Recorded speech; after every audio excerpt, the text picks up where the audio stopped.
6 یا 10 بہنیں تھیں ان کی، قرضے چڑھ گئے، کاروبار میں نقصان ہو گیا۔ ضروری نہیں کہ کوئی آدمی دھوکے باز ہی ہو تو وہ مقروض ہوتا ہے، یہ ضروری نہیں۔ تلک الایام نداولھا بین الناس، اللہ لوگوں کے دن پھیرتا ہے، حالات تبدیل کرتا ہے۔ اب صحابی پہ کچھ شک کر سکتا ہے؟ لیکن حضرت جابر کہتے ہیں اتنا قرضہ چڑھ گیا کہ ایک ایک بال میرا قرضے میں ڈوب گیا۔ قرضے بڑے دینے تھے، مقروض آتے، تنگ کرتے۔ خود نبی کریم علیہ السلام نے فرمایا ہے کہ جو مقروض ہوتا ہے وہ قیدی ہوتا ہے، جب تک قرض دے نہیں لیتا اتنی دیر تک وہ آزاد نہیں ہوتا۔ حضرت جابر ابن عبداللہ کہتے ہیں میرے باغ میں کھجوریں پکی تھی، یہ بخاری میں بھی ہے، کنز العمال میں بھی ہے، ابن کثیر میں بھی ہے، امام حلبی نے سیرت حلبیہ میں بھی لکھا ہے، 20 درجنوں کتابوں میں آپ کو روایت ملے۔ فرمانے لگے کھجوریں جب میری پک کے تیار ہو رہی تھی تو مقروض جب پیسے لینے آتے تو میں کہتا قرضے یہ کھجوریں پکتی ہیں تو دیتا ہوں۔ یہ ہم پنجاب کے لوگ کیا کہا کرتے تھے، ہاڑی سونی جی، یہاں چاول کی فصل پہ، یہاں گندم کے، ہم نے تو کپڑے لیے ہوتے تھے ادھار دکانوں سے کہ فصل پکتی ہے تو پھر دے دیتے ہیں، کہا کھجوریں پکتی ہیں تو دیتا ہوں۔ فرماتے پتہ مجھے بھی تھا کھجوریں زیادہ تھوڑی ہیں اور جن کے پیسے دینے ہیں وہ پیسے، فرماتے ہیں کھجوریں پک گئی، اتاری تو یہ تو 11 گنا بھی اور ہو تب بھی قرضہ نہیں اترتا۔ کہتے ہیں میں نے دوستوں سے، یاروں سے، رشتہ داروں سے، وہ جو کہتے ہیں نہیں کوئی حکم ہوا تو بتانا، پھر جس دن بندہ حکم بتاتا ہے اس دن کہتے ہیں آج سویرے ہی بچہ پیسے لے گیا، یہ تو 2 گھنٹے پہلے بتاتا تو تیرا کام، ہنس رہے ہیں آپ بیچ بیچ میں سے، 2 گھنٹے بس لیٹ ہیں آپ، بلکہ کئی تو پونے گھنٹے کا ٹائم دیتے ہیں، کہتے ہیں پونا گھنٹہ پہلے تو آ جاتا تو تیرا کام بس، اور جب بھی آپ فون کرو سے اگلی دفعہ کرے تو پھر شاید آدھے گھنٹے کا ٹائم دے دیں کہ آدھا گھنٹہ ہو گیا تو لیٹ ہو گیا، ورنہ کام بالکل تیار تھا۔ اور ہمارے زمانے میں تو دوستی قائم رکھنی ہے تو صرف اس سے رہ سکتی ہے جسے آپ کام نہ بتائیں، حالانکہ اس دوست کا کیا مطلب، دنیا تے جو کام نہ آیا اوکھے سوکھے ویلے، اس بے فیضے سنگی کولوں بہتر یار اکیلے، کیا مطلب ہے، کام بتایا تو رفو چکر ہو گیا، منع کیا ہوا اس بات۔ میرے رسول کائنات علیہ السلام کے صحابی کہتے ہیں سب سے کہا پر کسی نے نہ سنی، جب میں تھک گیا نا تو میں دروازہ رسول پہ چلا گیا، یا رسول اللہ، یا رسول اللہ، یا رسول اللہ، حضور قرضے زیادہ ہیں، کھجوریں کم ہیں، یہودیوں کے پیسے ہیں وہ مانتے نہیں، نبی پاک نے فرمایا ان سے کہو تھوڑے تھوڑے لے لے باقی پھر دے، حضور نہیں مانتے۔ حضور کہہ سکتے تھے سلمان جاؤ بات کر کے آؤ، جاؤ بلال، صہیب جاؤ، کون جاتا ہے مقروضوں کی سفارش کرنے، کہتا ہے بھائی میں نہیں بیچ میں آؤں گا، اتنے پیسے اوہ ہو، میں اپنے موبائل فون بند کر جاتے، کو پوچھے نہ۔ لیکن نبی کریم علیہ السلام نے فرمایا سنو، خود رسول پاک، خود نبی پاک نے، حضور نے فرمایا چل میں تیرے ساتھ چلتا ہوں، چل میں تیرے ساتھ چلتا ہوں، مقروض کے ساتھ، امیر کے ساتھ نہیں، اس کے ساتھ نہیں جس نے پیسے لینے ہیں، بلکہ حضور مقروض کے ساتھ، گرے ہوئے کے ساتھ چلے، چل میں چلتا ہوں۔ یہودی تک گئے، فرمایا کچھ لے لے، یہ بیچارہ دھوکے باز نہیں الجھ گیا ہے، غربت، کچھ لے لے باقی پھر دے دیں گے۔ کہنے لگا سارے ہی لینے ہیں۔ جب اس نے بات نہ مانی تو پھر یہ اللہ کے رسول ہے نا۔ اعلیٰ حضرت فرماتے ہیں میرے کریم سے گر قطرہ کسی نے مانگا، دریا بہا دیے، دوربے بہا دیے۔ یہ دوربے کیا ہوتے ہیں؟ یہ مجھے پوچھا تھوڑے دن پہلے ایک شخص نے، آپ سنتے رہتے ہیں نا شعرات و ترجمہ پوچھتے ہی نہیں نا، کبھی پوچھ لیا کریں کہ اس کا معنی کیا ہے، کبھی پرچی لکھ لیا کریں تاکہ کوئی جب آپ سے پوچھے تو یہ دوربے کیا ہے، لفظ دوربے ہے ہی نہیں، اصل میں اعلیٰ حضرت کو پڑھتے نہیں نا لوگ، تو انہیں پتہ ہی نہیں وہ بات کتنی اعلیٰ، یہ لفظ دوربے نہیں ہے۔ اعلیٰ حضرت کہتے ہیں میرے قریب سے گر قطرہ کسی نے مانگا، دریا بہا دیے ہیں، دور بے بہا دیے۔ دور علیحدہ ہے اور بے بہا، دور کہتے ہیں ہیرے کو، ایک معنی ہیرا ہے، دور بے بہا، بے بہا کی تو سمجھ آتی ہے نا، دور بے بہا دیے ہیں یعنی ہیرے بے بہا دیے ہیں اسے۔ اب سمجھ آئی یہ بات کی، دریا بہا دیے ہیں، دور بے بہا دیے ہیں، یہ معنی ہے شعر کا۔ تو جب وہ نانا مانا یہودی تو نبی کریم علیہ الصلوۃ والسلام فرمانے لگے نہیں تو پھر پورے لینے ہیں؟ کہنے لگا جی پورے لینے ہیں۔ حضور فرمانے لگے کل آ جانا، سارے دے دیں گے، پورے پیسے تیرے ملیں گے، تو آ جانا۔ حضرت جابر ابن عبداللہ کو حضور نے فرمایا کھجوریں اتار کے نا تو اپنے باغ میں ڈھیر لگا اور میں آیا۔ حضرت عمر حدیث کے راوی ہے، فرماتے بس رسول پاک چل پڑے، حضور نے کندھے پہ رومال رکھا، حضور چل پڑے، کوئی چٹائی نہیں بچھائی، حضرت جابر کہتے ہیں کوئی صوفہ نہیں رکھا، وہ پھولوں کے ہار میں حضور آئے، 2-3 چکر میرے باغ کے لگائے اور کھجوروں کے ڈھیر کے پاس بیٹھ گئے۔ فرمایا بلا جس کے پیسے دینے، بلا، اب تنگی داماں پہ نہ جا، اور بھی کچھ مانگ، بلا۔ فرماتے بندے کو بلایا، حضور نے فرمایا کتنے پیسے؟ حضور اتنے درہم دینار ہے۔ فرمایا کھجوریں تولتا جا اور دیتا جا۔ فرماتے میں دیتا گیا، میں نے کہا حضور اس کے پیسے پورے ہو گئے۔ حضور مسکرا کے فرمانے لگے چل 4-5 کلو کھجوریں اضافی دے دے، کوئی عرض نہیں۔ کہتے ہیں وہ بھی دے دی۔ حضور نے فرمایا بلا دوسرے کو، فرمایا اس کو بھی بلایا، تولتا گیا، دیتا گیا، حضور پورے ہو گئے۔ نبی کریم علیہ الصلوۃ والسلام نے فرمایا چل 4-5 کلو کھجوریں زیادہ دے دے۔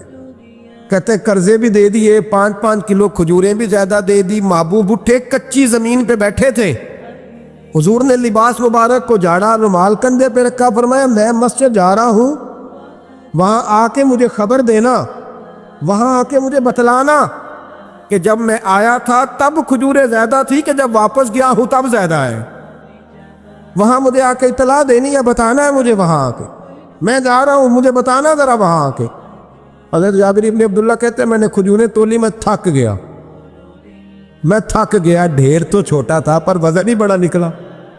کہتے ہیں میں تھک گیا، جتنی دی تھی نا اس سے زیادہ تول کے باقی پڑی رہنے دی۔ میں مسجد میں گیا، ذرا لفظ سننا حدیث کے، کہتے ہیں مسجد میں گیا، جا کے عرض کی یا رسول اللہ میں تول آیا ہوں، جب آپ آئے تھے تھوڑی تھی اور جب واپس آئے ہیں تو کئی گنا بڑھ گئی ہیں۔ حضور نے پتہ کیا فرمایا؟ فرمایا یہ بات نا جو تو نے مجھے بتائی ہے، یہ بات ذرا میرے عمر فاروق کو بھی بتا، عمر بڑا راضی ہوگا، عمر کو بھی بتلا یہ بات۔ گویا نبی پاک کے معجزات کی، فضائل کی، شمائل کی باتیں جب بتائی جاتی تھیں صحابہ کے دل ٹھنڈے ہوتے۔ عمر کو بھی بتا، عمر راضی ہوں گے۔ جناب جابر ابن عبداللہ رضی اللہ تعالیٰ عنہ فرماتے ہیں میں حضرت عمر کے پاس گیا، میں نے کہا عمر میری یہ رائے تھی کہ جتنی میری کھجوریں ہیں 11 گنا اور بھی اتنی ہو تو پھر بھی قرضہ نہیں اترتا، لیکن سارے قرضے بھی اترے، 5-5 کلو کھجوریں بھی زیادہ دے دی اور پہلے سے زیادہ کھجوریں پڑی ہیں۔ تو کہتے ہیں حضرت عمر کی آنکھیں روشن ہو گئی، چہرہ مسکرانے لگا، کہنے لگا تو اب بتا رہا ہے نا، اب واپس آ کے رزلٹ سنا رہا ہے، تو صحابہ سے پوچھ لے جب نبی کریم گئے تھے تو میں نے اسی وقت کہا تھا، حضور کے جاتے ہی میں نے کہا تھا اب دیکھنا رب کریم جابر بن عبداللہ پر ساری ہی رحمت نازل فرما دے، اللہ ہر قسم کا کرم فرمائے گا، خیر ہی خیر ہو جائے گی، دیکھ لے میں نے پہلے بتلا دیا۔ میرے نبی پاک سلام چھوٹی چھوٹی باتوں کا خیال رکھ، چھوٹی چھوٹی چیزوں پر توجہ دیتے، خیال کرتے کس کو کس وقت کس چیز کی کہاں حاجت ہے، اس کی وہ حاجت پوری کی جاتی، اس کا دھیان رکھا جاتا۔ حضرت جابر خود فرماتے، یہ مسلم کے لفظ ہے، فرماتے ایک دفعہ میں حضور کے ساتھ جہاد پہ گیا تھا، میرا اونٹ کمزور تھا، میں پیچھے رہ گیا۔ ہمارے یہاں شرط لگتی ہے نا، اللہ تعالیٰ خیر فرمائے، ایک بھائی گاڑی خریدتا ہے پھر دوسرا چاہے زیور بیچے اس نے بھی خریدنی ہوتی ہے، ورنہ گھر میں گھسنے کی اجازت نہیں ملتی، بہت سارے خرچے۔ یہ جو جوائنٹ فیملی سسٹم ہے نا، اکٹھے جو ہاں بھائی رہتے ہیں 3 4 5 6، اس کے بہت سارے خرچے ضد کی وجہ سے بڑھ جاتے ہیں، اس نے کیا ہے تو لہذا میں نے بھی، ہوتا ہے نا جی ایسے، تو پھر اس ضد میں کو پیچھے پلٹ کے نہیں دیکھتا کہ چلو جو پیچھے رہ گیا اس کا بھی ہاتھ پکڑے ساتھ آ جائے، دوڑتے رہتے، اس میں بیچارے کئی تھک جاتے ہیں، کئیوں کے پیر دوڑ دوڑ کے سوج جاتے ہیں، بڑے مسئلے بنتے ہیں، لیکن پیچھے پلٹنے کو کوئی تیار ہے؟ اس دوڑ نے ہمیں تھکا کے رکھ دیا۔ مسلم میں ہے، جناب جابر ابن عبداللہ کہتے ہیں حضور کے ساتھ میں جہاد پہ گیا، واپس آ رہا تھا، میرا اونٹ کمزور تھا، بوڑھا تھا، بیمار تھا، سب لوگ آگے گزر گئے، میں پیچھے رہ گیا، کچھ میں پریشان رہتا تھا غربت سے، تو میں مایوس بھی تھا، ذرا پیچھے رہ گیا، پریشان تھا۔ فرماتے ہیں نبی پاک نے نا 2-3 دفعہ پلٹ پلٹ کے دیکھا، ادھر دیکھو، میں نے اپنی زندگی میں بڑے لوگ دیکھے ہیں، وہ امیروں میں چلے گئے، پیچھے پلٹ کے انہوں نے غریبوں کو کبھی نہیں دیکھا کہ وہ ایک دوست ہوتا تھا ہمارا جو ماڑا ہے، غریب ہے، پلٹ کے نہیں دیکھا۔ کہتے ہیں نبی کریم علیہ الصلاۃ والسلام نہ آگے گئے، سب سے آگے، حضور نے 2 4 5 دفعہ نہ پیچھے پلٹ کے دیکھا۔ جابر ابن عبداللہ کہتے ہیں جب میں نظر نہ آیا تو میرے محبوب کا انداز کریمانہ دیکھیں، حضور اعلانیہ فرمانے لگے، بھئی مجھے جابر نہیں نظر آ رہا۔ بے خبر ہو جو غلاموں سے، واقعہ کیا ہے؟ واقعہ کیا ہے؟ یہاں ہمارے استاد جب یہ حدیث پڑھا رہے تھے نا، یہ حدیث پڑھا رہے تھے تو اچانک رونے لگ گئے۔ میں نے کہا حضور کیا ہوا، رو کیوں پڑے؟ تو کہنے لگے یار سوچتا ہوں جو محبوب جہاد سے واپسی پر اپنے غلاموں کو نہیں بھولے، وہ میدان محشر میں کیسے بھول جائے؟ وہ وہاں بھی پوچھیں گے فلانا کدھر گیا، فلانا کدھر گیا، ایک ایک کا نام لیں گے، حضور نام لیں گے ہماری موج بن جائے گی۔ نبی کریم نے پلٹ کر کے دیکھا، جابر نہیں نظر آ رہے، حضور ان کا اونٹ کمزور ہے، پیچھے رہ گئے۔ حضور نے یہ نہیں فرمایا کہ ذرا آہستہ کرو ساتھ، یہ نہیں فرمایا، بلکہ نبی پاک نے فرمایا تم چلو۔ قافلہ چلتا رہا، حضور نے گھوڑا پیچھے کی طرف موڑا، سب سے پیچھے آئے۔ جناب جابر کہتے ہیں پیچھے میرے پاس۔ اس حکمت کو آپ سمجھیں، حدیث کے لفظوں پر آپ غور کریں۔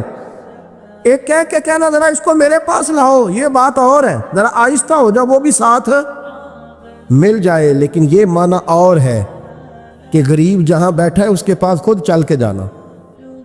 حضور خود پلٹ کے پیچھے آئے اور فرماتے میں جو کہ پریشان تھا تو محبوب میری طرف دیکھ کے فرمانے لگے اس کو دوڑاتا کیوں نہیں، پیچھے کیوں رہ گیا؟ تو کہتے ہیں مایوس بندہ، پریشان بندہ کبھی کبھی وہ اس طرح بولتا ہے کہ جیسے کڑ رہا ہے، تھوڑا سا نا سخت ترش باتیں بھی کرتا ہے۔ کہتے ہیں میں نے اس عالم میں نا، میں نے کہا حضور اس قابل ہوتا تو سب کے ساتھ مل نہ جاتا، کمزور ہے، ماڑا ہے، مہران ہے، اور وہ بھی پرانی جو چل ہی نہیں سکتی، یہ کہاں یا رسول اللہ دوڑے گا، اس قابل ہی نہیں ہے۔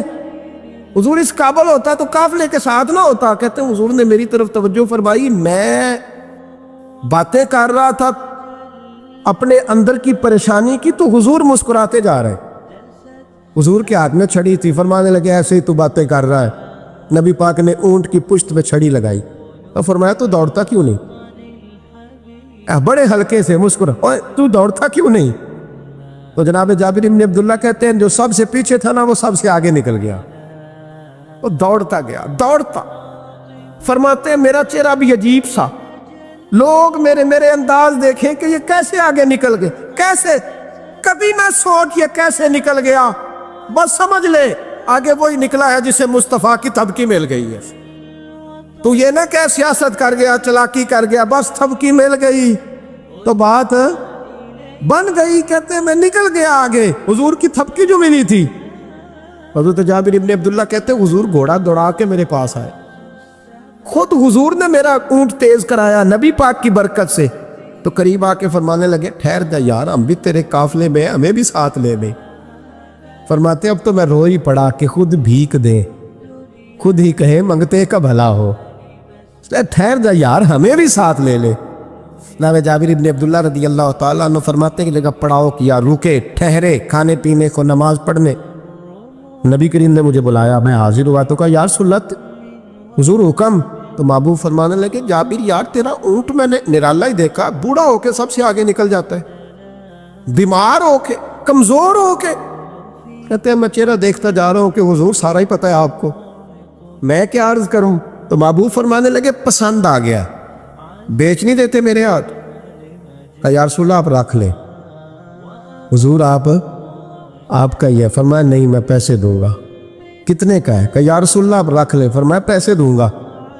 یا رسول اللہ مارکیٹ میں جاؤں تو 6-7 دینار کا بکے گا۔ فرمایا نہیں بھائی میں تو پورے 10 دوں گا۔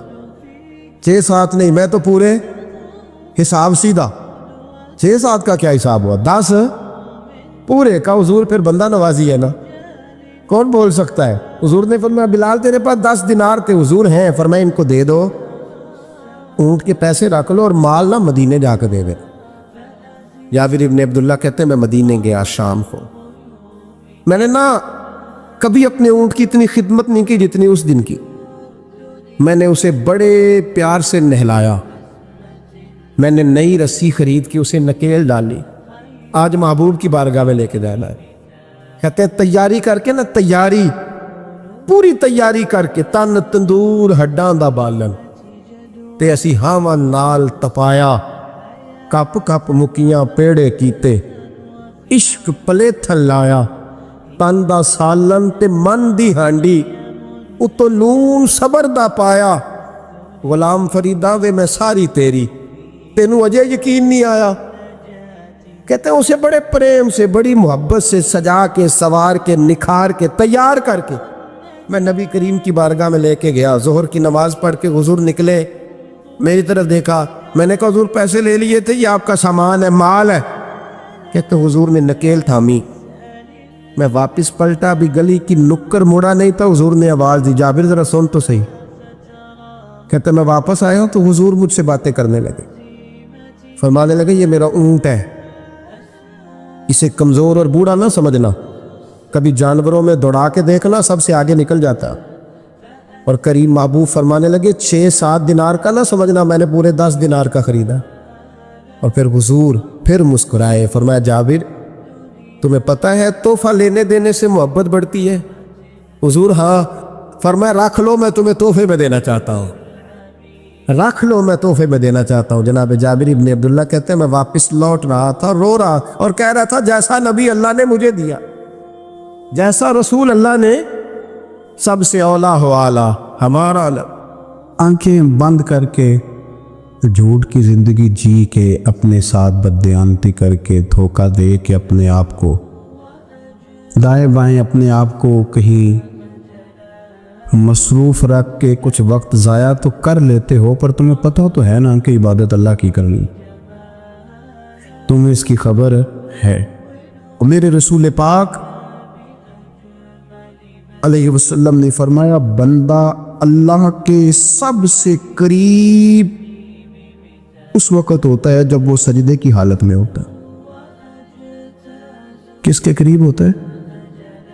اللہ کے سب سے قریب ہوتا ہے، وہ بڑا نیڑے ہے رب کے، بڑا قریب ہے، اس لیے کہ وہ حالت ہے سجدہ میں، وہ جب سجدے کرتا ہے نا، اس کی بارگاہ میں جب جھک جاتا ہے۔ آپ ذرا سجدے کی کیفیت دیکھیں نا، زبان بھی یہاں ہے، آنکھ بھی یہاں ہے، کان بھی، عقل بھی ساری، اس نے سارا کچھ رکھ دیا سجدے۔ آپ وہ کبھی پیچھے جائیں تو دیہاتوں میں کہا جاتا تھا ناک سے نکیریں نکالو، بہت بڑی سزا ہوتی تھی نا، ناک سے نکیریں نکالو، بڑی سزا ہوتی تھی۔ تو اس نے کہا مالک مجھے کسی نے کہا نہیں، پر دیکھنا میں نے رکھ دی ساری عقل سجدے میں، اور رکھ کے کہا کیا؟ سبحان ربی یا اللہ، اللہ میں پست ہوں تو اعلیٰ ہے، اللہ تو میرا رب ہے اور تو سب سے اعلیٰ اتنا۔ اور فرمایا جب یہ اس کیفیت میں ہوتا ہے تو پھر یہ اپنے رب کے قریب ہوتا ہے۔ میرے نبی کریم علیہ الصلوۃ والسلام نے مصلی سے دل لگانے کا درس دیا، حضور نے توجہ دلائی، صحابہ اس ذوق کے حامل لوگ تھے، وہ کوشش کرتے تھے۔ جناب صدیق اکبر رضی اللہ تعالیٰ عنہ کا عبادت کا مزاج ہمیشہ قائم رہا۔ حضرت عمر فاروق ساری رات اللہ کے حضور کھڑے رہے۔ حضرت عثمان غنی رضی اللہ تعالیٰ عنہ عشاء کی نماز پڑھ کے 2 رکعتوں کی نیت باندھتے تھے، 15 سپارے پہلی رکعت میں پڑھ دیتے اور 15 سپارے قرآن مجید کے دوسری رکعت میں پڑھ دیتے۔ آپ نے نا حضرت عمر فاروق کے وصال کے بعد ان کی ایک بیوہ سے نکاح کیا، حضرت عثمان غنی نے نکاح کیا۔ وہ خاتون آپ کے نکاح میں آئیں تو عرض کرنے لگی امیر المومنین میرے لیے اعزاز تو بہت ہے کہ میں امیر المومنین کی بیوہ تھی تو امیر المومنین کی منکوحہ ہو گئی ہوں، لیکن حضور نہ تو میں جوان ہوں کہ میرے اندر رغبت ہوتی اور نہ میں اب اس قابل ہوں کہ کوئی خدمت کر سکوں، میرے ساتھ نکاح کی وجہ کیا بنی؟ عثمان غنی رو پڑے، فرمانے لگے میں نے عمر فاروق کو مسجد میں اپنے رب سے ڈرتے ہوئے دیکھا، میں نے اسے روتے ہوئے دیکھا، عدل کرتے دیکھا، انصاف کرتے دیکھا، امت کی خیر خواہی کرتے دیکھا۔ تمہارے ساتھ نکاح اس لیے کیا ہے کہ تم مجھے یہ بتاؤ کہ عمر فاروق گھر کے اندر اپنے رب کو کیسے راضی کرتے، گھر کے اندر کیسے راضی کرتے تھے، وہ طریقے بتلاؤ، تم بتاتی جانا اور میں بھی اسی طرح گھر میں عبادت کروں۔ جس گھر میں اللہ کا ذکر ہوتا ہے وہ گھر زندوں کا ہے، اور جس گھر میں رب کریم کا ذکر نہیں ہوتا وہ گھر زندوں کا نہیں ہے۔ گھر نہ ہم نہ کتابوں میں پڑھتے ہیں کہ بزرگ کہتے ہیں، حضرت فضیل بن عیاض کہتے ہیں کہ میں ایک گلی سے گزر رہا تھا تو گھر کے اندر کسی قاری صاحب نے قرآن کی آیت پڑھ دی، وَلِمَنْ خَافَ مَقَامَ رَبِّهِ جَنَّتَانِ۔ میں تو میرے کانوں سے ٹکرائی تو اللہ نے میری کایا ہی پلٹ دی، میں توبہ کر گیا۔ اب گھر کے اندر سے آواز آئے تو صحیح نہ تلاوت کی، پر اندر سے آواز آتی نہیں ہے، ڈیک بجنے کی آواز آتی ہے، یا ٹی وی چلنے کی آواز آتی ہے، یا دھوم مچانے کی آواز آتی ہے۔ عبادت کا وہ جو خاص شوق تھا، وہ جو حسن تھا، وہ جو توانائی، وہ جو بات۔ ایک جگہ پہ ہم بیٹھے تھے تو وہاں ایک صاحب آئے اور انہوں نے آتے ہی کہا کہ مہربانی کریں ذرا مجھے مصلی دے دیں، میرے میں کچھ نفل رہ گئے۔ تو میں نے وضو کر لیا تو کوئی مصلی مل جائے، مصلی انہیں دے دیا گیا، وہ مصلی لے کے چلے گئے۔ تو پیچھے ایک صاحب نے تبصرہ کیا، کہنے نے کتنا ریاکار بندہ ہے، لوگوں کو دکھا رہا ہے کہ میں نفل پڑھتا ہوں، ہے کو بات کرنے والی۔ میں نے اسے کہا، میں نے کہا تو مہربانی کرنا، اس طرح کی ریاکاری تو بھی کر، پکڑ مصلی اور جا تو بھی تھوڑی ریاکاری کر کے آ، اٹھ ذرا شکر کر، کوئی یہ ریاکار بھی ملا ہے، کوئی نفل پڑھ کے ریاکاری کر رہا ہے۔ اللہ کا میں کہتا ہوں کو پڑھے تو صحیح نہ، یا یہ کوئی دور ہے نفل پڑھنے کا؟ اس میں تو لوگوں کا مزاج ہی نہیں، طبیعت ہی نہیں۔ میں نے کہا چل مہربانی کر یہ دے مصلی اور تو بھی جا تھوڑی سی ریاکاری کرو تو صحیح نا، مزاج ہی نہیں، ذوق۔ جمعے کی نماز پڑھ کے یوں دنیا بھاگتی ہے، او ہو پتہ نہیں کون سی پیچھے آگ تھی جو بجھائی جائے گی۔ اور آج تک لوگ مسئلہ پوچھ رہے ہیں کہ جمعے کی بعد والی سنتیں کتنی ہوتی ہیں۔ میں نے کہا کتنے سال ہو گئے جمعہ پڑھتے، کتنے سال ہو گئے، ابھی تک سنتوں کا نہیں پتہ، ابھی تک نہیں علم کے پہلے کتنی رکھتے ہیں اور بعد میں کتنی رکھتے ہیں۔ فجر کی سنتیں کب پڑھنی چاہیے؟ سنو فجر کی سنتوں کے بارے۔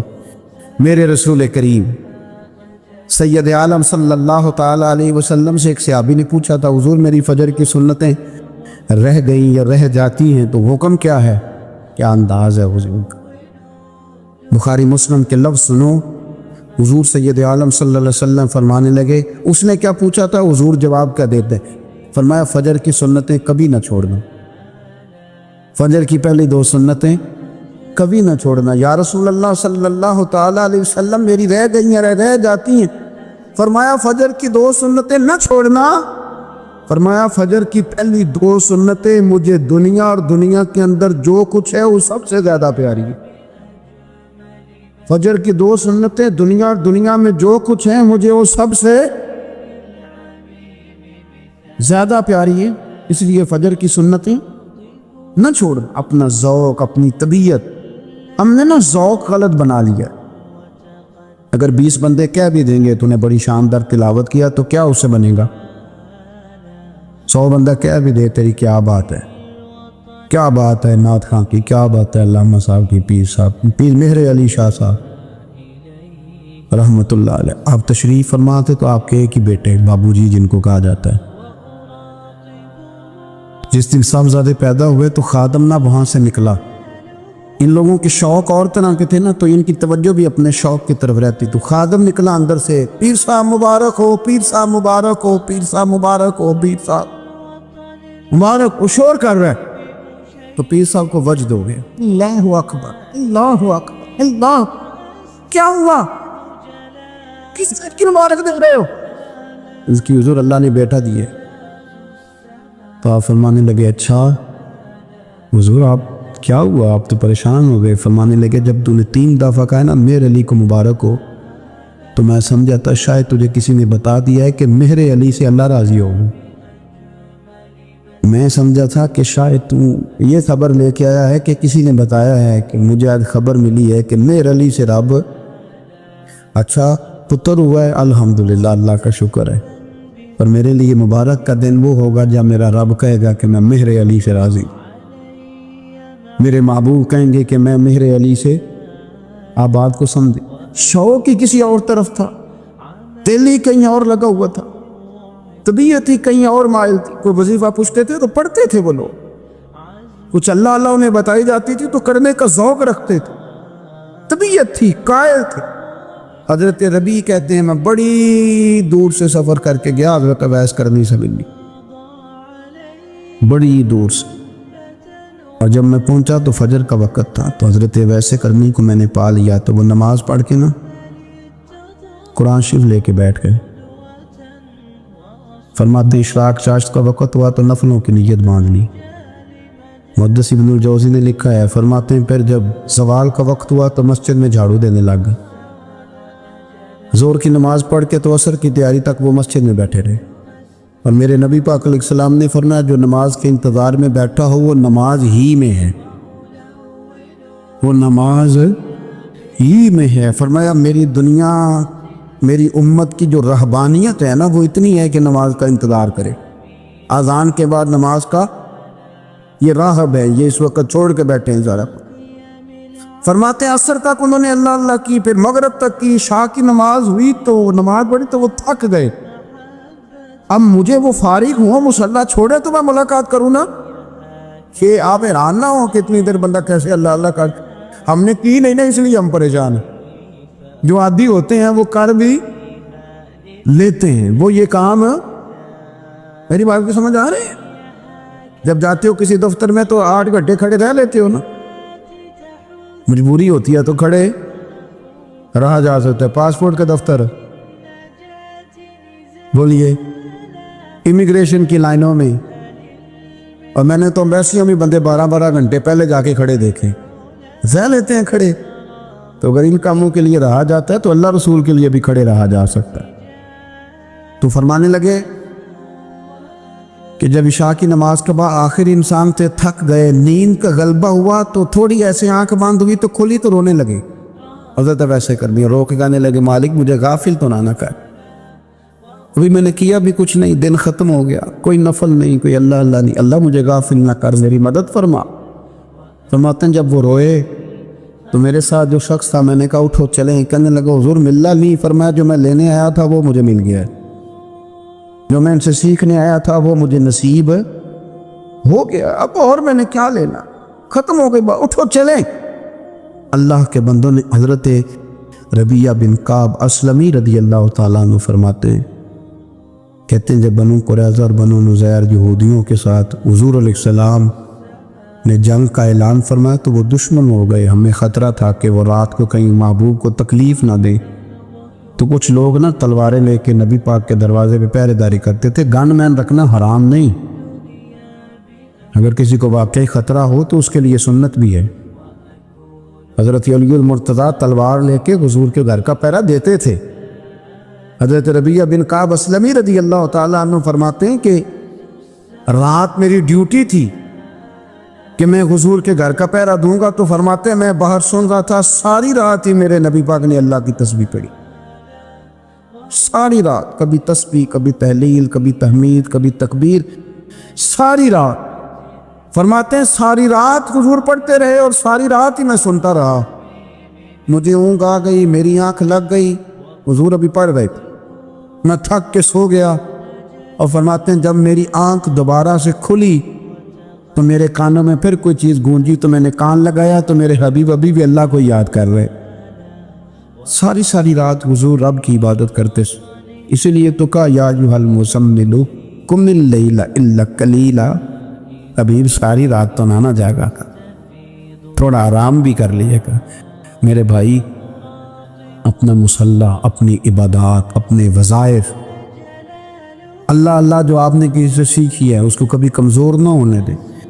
شجرہ شریف جو کسی بزرگ سے آپ لے لیتے ہیں تو کیا رسم ہے کوئی؟ اس پہ کچھ لکھا ہوتا ہے، وہ پڑھنے کے لیے دیا جاتا ہے، اس پہ لکھا ہوتا ہے کہ یہ اللہ اللہ آپ نے کرنی ہے۔ انسان پر اگر کوئی شخص نیکی کر دیتا ہے، احسان کر دیتا ہے، تو انسان اس کے سامنے پھر گردن نہیں اٹھا سکتا، یار یہ میرے مشکل وقت کا دوست ہے، اس نے میرے ساتھ نیکی کی، کبھی بھی گردن نہیں اٹھائے گا، جھکا کے رکھے گا۔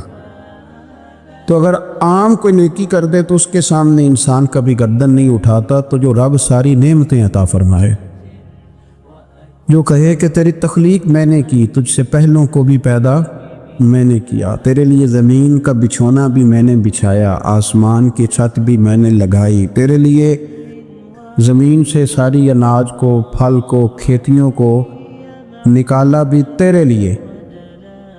اب تو اس طرح کر کہ تو میری عبادت کر، تو میری بارگاہ میں جھک جا۔ بہت سارے نشے لوگوں کو لگے ہوئے ہوتے،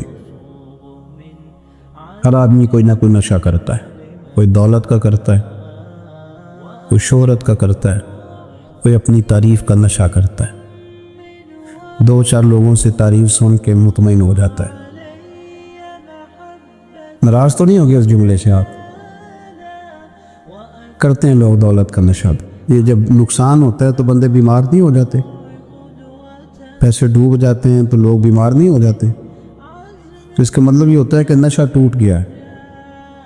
اب بہک ہوئے ہیں نا تھوڑے سے تو کانپتے ہیں، تڑپتے ہیں، پریشان۔ نشہ ہی اسی طرح ہی کرتا ہے نا، نہیں ملتا تو پریشان ہوتا ہے۔ یہ سارے نشے ہیں، مختلف قسم کا نشہ۔ ہم مانتے نہیں اس بات کو، تسلیم نہیں کرتے، کیونکہ تسلیم کرنا بڑا مشکل کام ہے۔ اس کے لیے تو بڑی ساری چیزیں جو ہے وہ دبوچ کے اور بڑی سارے رستے پھلانگ کے آنا پڑتا ہے، تو بڑا مشکل ہے ماننا، ورنہ کرتے ہیں ہم، ہمارا مزاج ہے۔ یہ گھومنے پھرنے کا، دنیا دیکھنے کا بھی ایک نشہ ہے، یہ بہت ساری باتیں کرنے کا بھی ایک نشہ ہے، گپ شپ کا بھی ایک نشہ ہے۔ دو چار لوگوں کی جب تک پگڑیاں نہ کھول لیں، بعض لوگوں کو نیند نہیں آتی۔ یہ غیبت کا، چغلی کا، بددیانتی کا، یہ بھی ایک نشہ ہے۔